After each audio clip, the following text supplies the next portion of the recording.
Bueno, vamos con el tercer video de Kant. Ya vimos la estética trascendental. Es hora ahora del segundo grado de formalidad en el sujeto, que es la analítica trascendental, ¿no? La analítica trascendental. El segundo grado de formalidad. El primero, el tiempo y el espacio, que ahí teníamos justamente el análisis de la sensibilidad. Y ahora le corresponde a la formación de los conceptos o el análisis del entendimiento, ¿no?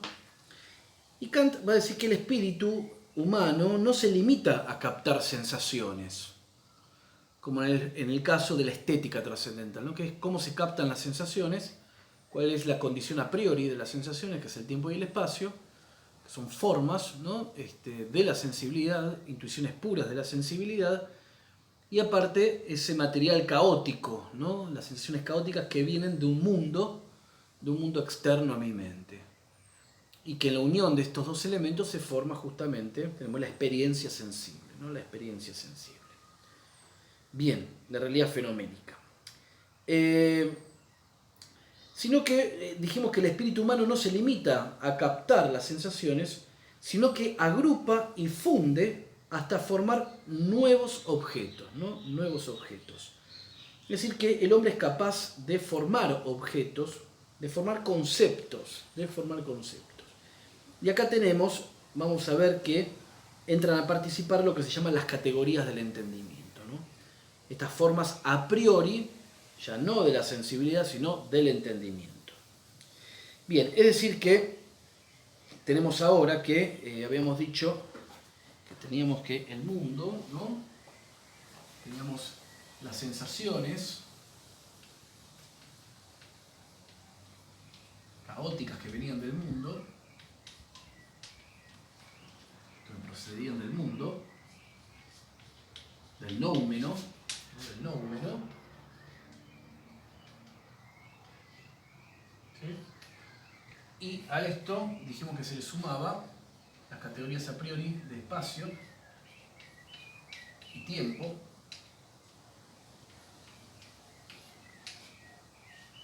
Categoría de espacio y tiempo. Y acá teníamos la sensación, ¿no? La sensación, pero sensación o la experiencia, si se quiere, vamos a poner el fenómeno sensible. Tenemos como resultado este fenómeno sensible, ¿no? El fenómeno. Pero esto, o sea, ¿qué quiere decir esto? Una sensación ya, la experiencia sensorial, una sensación ordenada en el espacio y el tiempo. Bueno, a esto también va a haber que agregarle más otras formas a priori que son las categorías del entendimiento.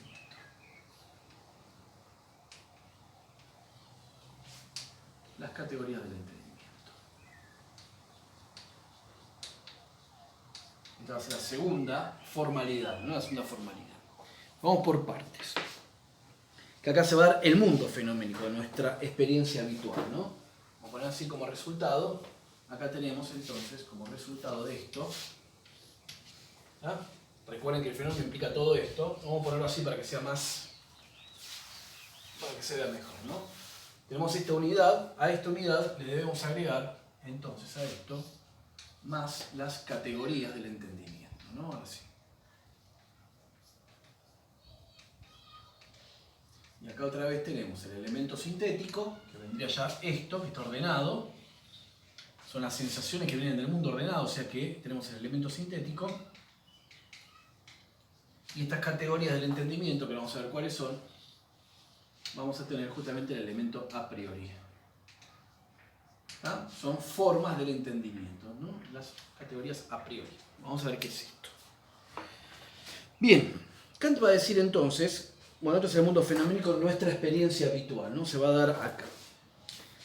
Bien, nosotros tenemos la capacidad de juzgar, dice Kant, ¿no? De emitir juicios, ¿no? El perro está ladrando, la pared es blanca, ¿no? Emitimos juicios permanentemente. La pregunta es, ¿cómo son posibles estos juicios que realiza el entendimiento? ¿Cómo es posible la formación de juicios, la capacidad de juzgar? Y esto ya no lo puede dar la sensibilidad. No lo puede dar. Por lo tanto, tiene que haber otra determinación formal, otro grado de formalidad que permita a la persona, permita al sujeto juzgar. Es decir, la pared es blanca, el perro salta, lo que decíamos recién. Esta capacidad de poder juzgar, evidentemente, si no procede de la experiencia, decimos entonces que tiene que ser algo puesto por el sujeto. Y esto van a ser las categorías del entendimiento. Les leo algo acá de Carpio, está muy bien Carpio explicado, de Kant, que dice lo siguiente. El entendimiento, dice, primero, el entendimiento es una facultad de conocer mediante conceptos.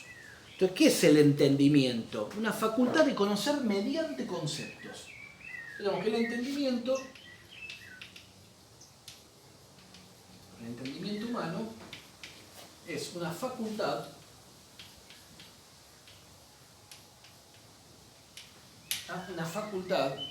decimos textual, como dice, de conocer mediante conceptos.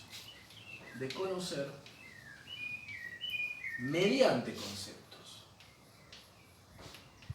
El tema es cómo se forman estos, mediante conceptos.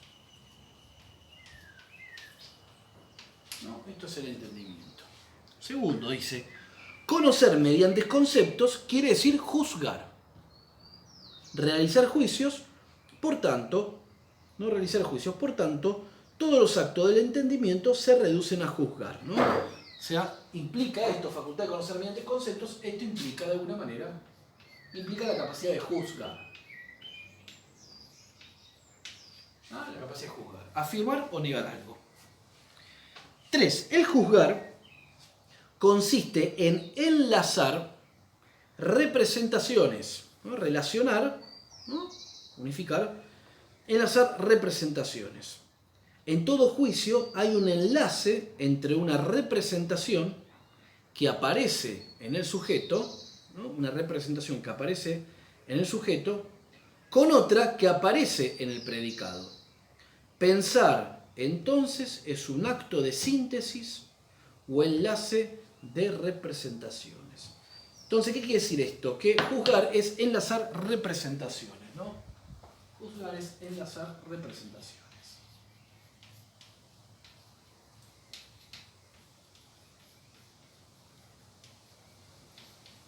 Representaciones que implica, ¿se acuerdan que tiempo y espacio solo no representan nada? Las formas, ¿no? De la sensibilidad, espacio y tiempo, no representan nada. Cuando pregunto qué es el tiempo, qué es el espacio, no hay nada que lo represente. Sino que la condición para poder representarme cosas, ¿no? Yo puedo representarme esta tiza en el tiempo y el espacio, ¿no? O sea, implica todo esto. La capacidad de representar, enlazar representaciones implica esto, ¿no? Ya este fenómeno, los fenómenos ordenados espacio-temporalmente. Bien. 4. Dice, los diferentes modos en que el juicio enlaza las representaciones, independientemente de la naturaleza de estas mismas, constituyen las formas del juicio, tal como lo establece la lógica formal. Es decir, nuestros juicios, ¿no? Nuestros juicios, podemos decir que todos nuestros juicios se pueden categorizar de 12 modos distintos, ¿no? Es que yo juzgo algo, bueno, hay diferentes formas que explican estos juicios. Es decir, por ejemplo, los juicios de la lógica, que se ve normalmente en el análisis del juicio, tenemos, por ejemplo, la cantidad, la cualidad, la relación y la modalidad en la cual vamos a hacer juicios. La cantidad implica, por ejemplo, juicios universales, ¿no? Los juicios universales dentro de esta categoría de cantidad, ¿no?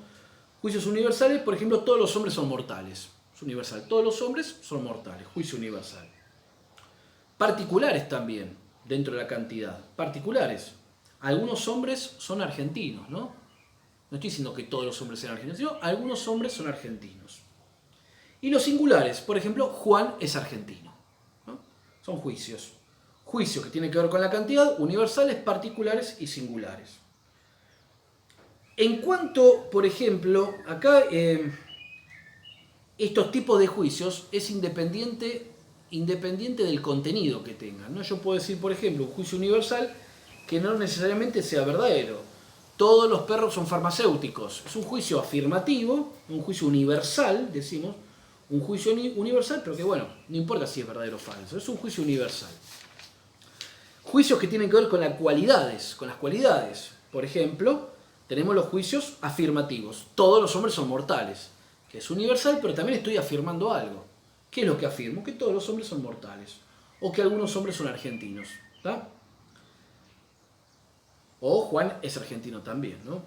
Otro juicio que tiene que ver con la cualidad son los juicios negativos. Los juicios negativos. Ningún perro es racional, ¿no? Niego la racionalidad en los perros. Ningún perro es racional. Y juicios de la cualidad infinitos, por ejemplo, en la cual el predicado contiene una negación, puedo decir el alma es inmortal. O sea, ¿qué quiero decir? El alma no es mortal. Niego, digamos, en el predicado hay una negación de algo del sujeto, ¿no? El sujeto, el alma, ¿no? Es inmortal, es no mortal. Estamos diciendo, ese predicado no lo niego, infinito, ¿no? No mortal. Después hay juicios que tienen que ver con la relación, los juicios categóricos, ¿no? En la cual se da directamente, no hay ningún tipo de condición, Juan es argentino, punto. Estoy afirmando algo categóricamente. Afirmo algo categóricamente. Juan es argentino, el perro está ladrando, punto. Después hay juicios también que tienen que ver con la relación, que son hipotéticos, ¿no? Por ejemplo, que implican una condición.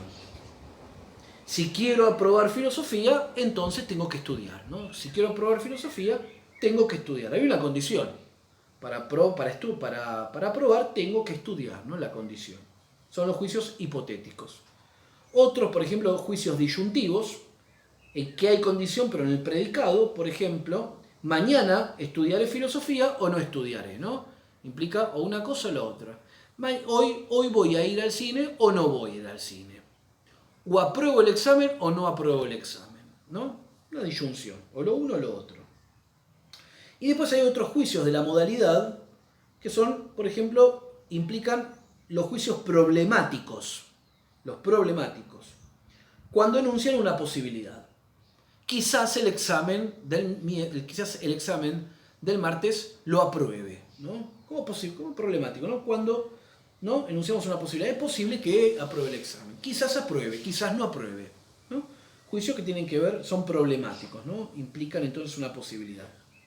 Después también dentro del grupo de la modalidad, los juicios asertóricos, ¿no? Que se enuncia un hecho concreto, ¿no? Algo existente. El perro está ladrando, punto. Están cortando el pasto. Asertóricos, o sea que enuncian una realidad, un hecho. Y por último, los juicios apodícticos, ¿no? Apodícticos, que enuncian algo que es necesario. 2 más 2 es igual a 4. Todo A es B, todo B es C, por lo tanto, en ese juicio de por lo tanto, es un razonamiento que implica juicio, por lo tanto, todo A es C, ¿no? Como son apodícticos, que se van a dar sí o sí, de ninguna otra manera. Ahora bien, dice Kant, estos son los juicios, ¿no? Los diferentes tipos de juicios que tenemos. Los diferentes tipos de juicios que tenemos. Pero va a agregar, dice, cada una de estas formas de juicio, que las que nombramos recién, estas 12, cada una de estas formas de juicio es posible hacer estas formas de juicio, porque cada una enlaza el sujeto con el predicado según una determinada unidad. Según una determinada unidad. Acuerdo con el que efectúa el enlace. Es decir, que en cada caso, para cada tipo de juicio, que nombramos recién, hay una distinta unidad que permite realizar cada tipo especial de enlace. Esa unidad de enlace son precisamente las categorías. Y acá aparece el tema de las categorías. Son los que van a permitir, de alguna manera, generar estos enlaces en los juicios, ¿no? Lo que va a permitir que yo pueda decir, por ejemplo, que la pared es blanca, ¿no? Porque de hecho, al decir la pared es blanca, bueno, muy bien. Digo eso, es un juicio, dijimos recién, asertórico, ¿no? La pared es blanca, es un hecho, la veo, la pared es blanca. Ahora, ¿qué estoy enlazando ahí, en ese juicio? Ese juicio que se llama asertórico. ¿Qué es lo que está enlazando mi entendimiento? ¿Qué está relacionando mi entendimiento? Está relacionando un predicado con un sujeto. O sea, está relacionando la blancura con el sujeto pared. Y forma una unidad. Es una unidad que es la pared es blanca. Ahora bien, ¿qué es lo que lleva, ¿no?, a generar esa unidad y formar este juicio asertórico? ¿Se ve? ¿Qué es lo que hace que el entendimiento una, ¿no?, la blancura con la pared? Porque la blancura me viene de afuera. Eso es correcto. Es un contenido, me viene de afuera la blancura. La pared también me viene de afuera. Pero ¿qué es lo que me hace enlazarla dentro de una misma unidad? No sería una de las problemáticas, ¿no? Bueno, eso que va a permitir formar un juicio, es decir, eso que va a permitir que se forme un juicio formando justamente esa unidad, van a ser las categorías del entendimiento. Las categorías del entendimiento. Dice, ahora vamos a entender un poquito mejor esto. Dice, por lo tanto, dice Kant, la lista completa de las formas del juicio proporciona la clave para hallar la lista completa de las funciones de unidad de los juicios. Esto es de las categorías. De las categorías. Dice, todo juicio, repetimos, es un enlace. Y ese enlace se efectúa guiándose por una cierta unidad. Por una cierta forma de unidad, que es diferente para cada uno de los 12 tipos de juicio. Por lo tanto, cada especie de juicio lleva como impresa en sí a la manera de una especie de sello la unidad de acuerdo con la cual se ha realizado en él el enlace. Por ejemplo, para explicar esto, por ejemplo, dijimos la pared es blanca, es un juicio, dijimos un juicio asertórico, o si se quiere afirmativo también, ¿no? Juicio asertórico. Bueno, ¿qué es lo que me llevó entonces a formar ese juicio? A unir la noción de pared con la noción de blancura. Y de ahí, de alguna manera, estoy enlazando las nociones de sustancia y accidente.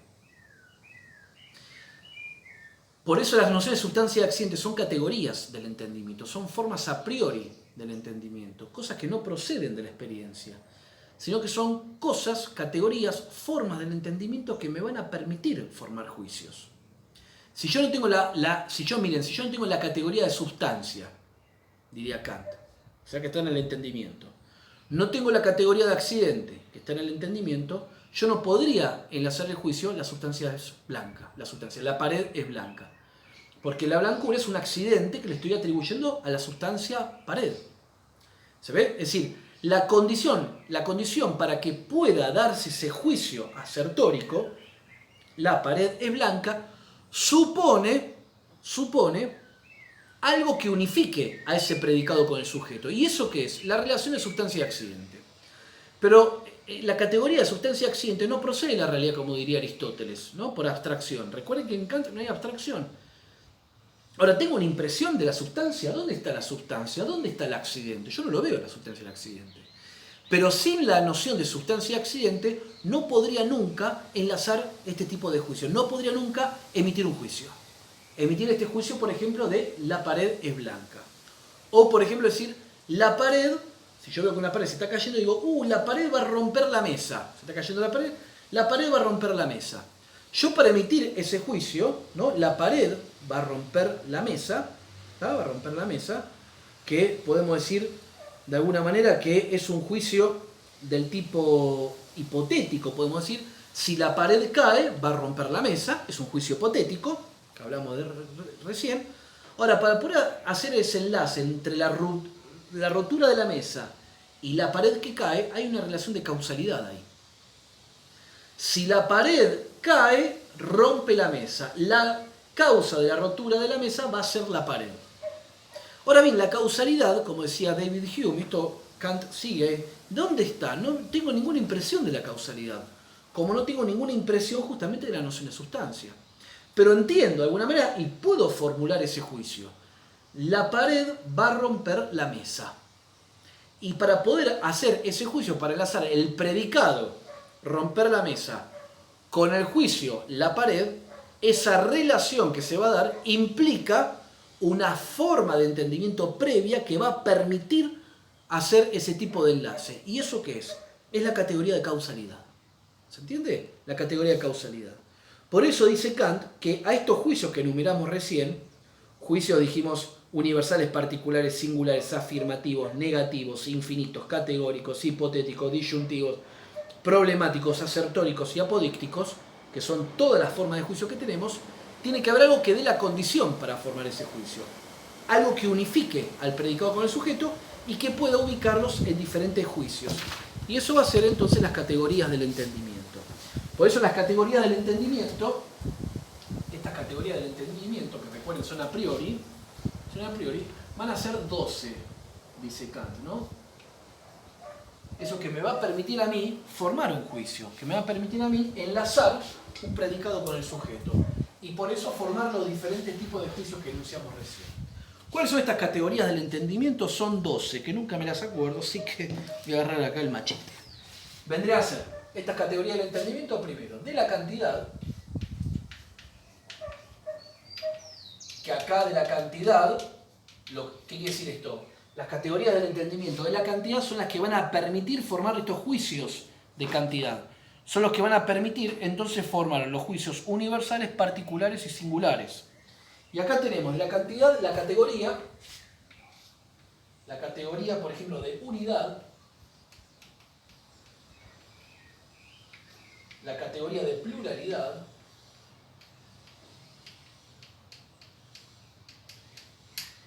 y la categoría de, justamente, totalidad. Fíjense que tiene una relación con los juicios, ¿no?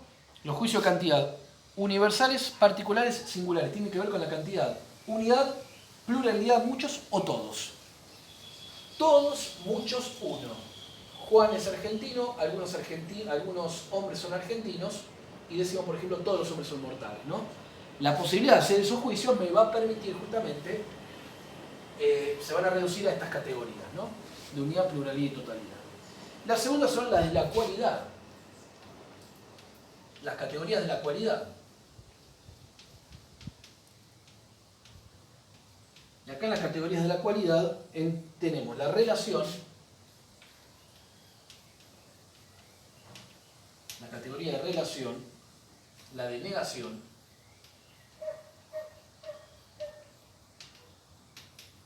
¿sí? Dijimos relación, negación, ¿no? Y aparte tenemos la de limitación. ¿Está? Bien. Una tercera, vamos a ponerla por acá, ¿sí? Acá la tercera categoría, son la de la relación.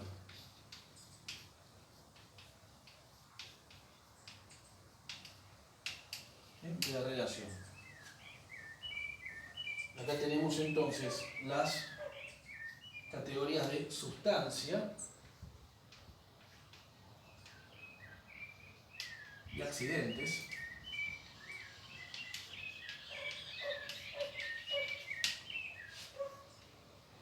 La de causalidad y dependencia, luego depende de otro, dependencia. Y la de acción recíproca. Acción recíproca. ¿No? Acción recíproca, por ejemplo, entre el agente y el paciente, ¿no? Entre la causa eficiente y la causa material, ¿no? Una acción recíproca. Y el cuarto molde sería de la modalidad, ¿no?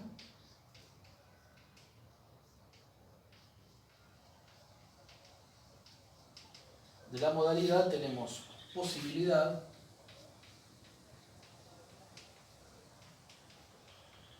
y su contrario, imposibilidad.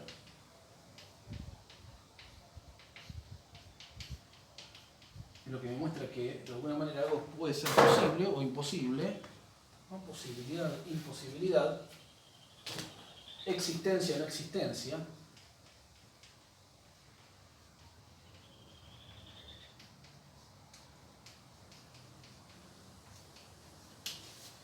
Necesidad y contingencia. Necesidad y contingencia.